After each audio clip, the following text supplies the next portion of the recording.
Never in my life I would buy this game if the key had not fallen on my lap. I always get a bit scared when this happens, but this time, despite being a little crazy, the game is not bad at all. Before we start, let me just ask you to like, comment and subscribe to the channel. It helps a lot when we have such a cozy and small place like this one. Thank you so much.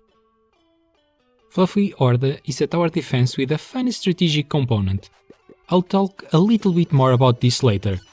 The story revolves around a rabbit breed that multiplies even faster than the normal one created by a shaman. Instead of hunting and eating rabbits, people began to be upset by them. Probably effects of global warming. Everything is in 2D, with 8-bit style graphics. The detail level is just right to give some nostalgia feeling to the package, without dazzling or compromising the game itself. The music is good, though repetitive. It sends us back to the archers era, apparently elves in the game, and swordsmen who are our heroes here. The sound effects are also competent, although the accent of the dialogue seems to be somewhat forced to be able to fit the tone of the traditional British humour that the devs tried to include in the theme. Of course, in the first second I switched on the game, I remember the Monty Python in the movie Search of the Holy Grail, but the similarities begin and end in that mythical scene with the rabbit that killed a bunch of knights. In fact, in this game, the rabbits do not attack any of our powerful units. As soon as I started to play, what popped me in the eye was the mechanics very close to the 1001 mobile games of the same genre. In addition to the 100 levels divided into 4 blocks, I have to admit I never understood why they have always this division. You also have 3 different goals to achieve in each of them.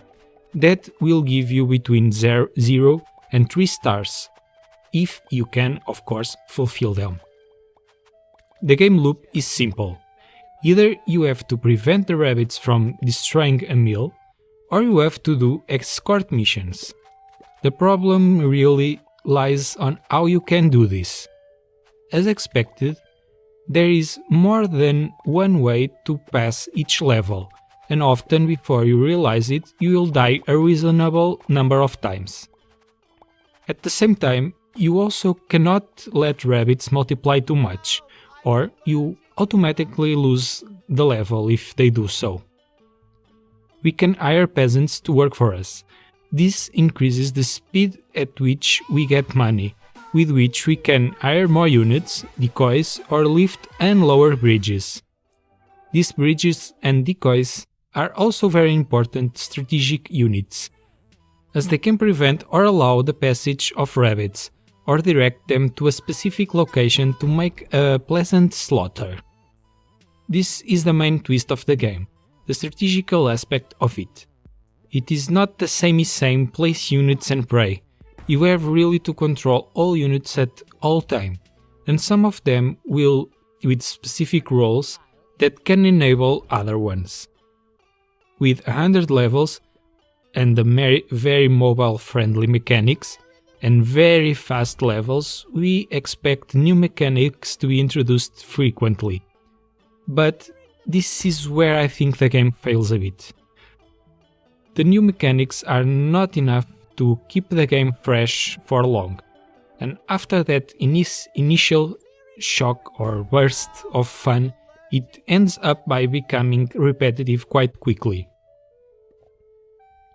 In terms of replay value, the answer is also not direct.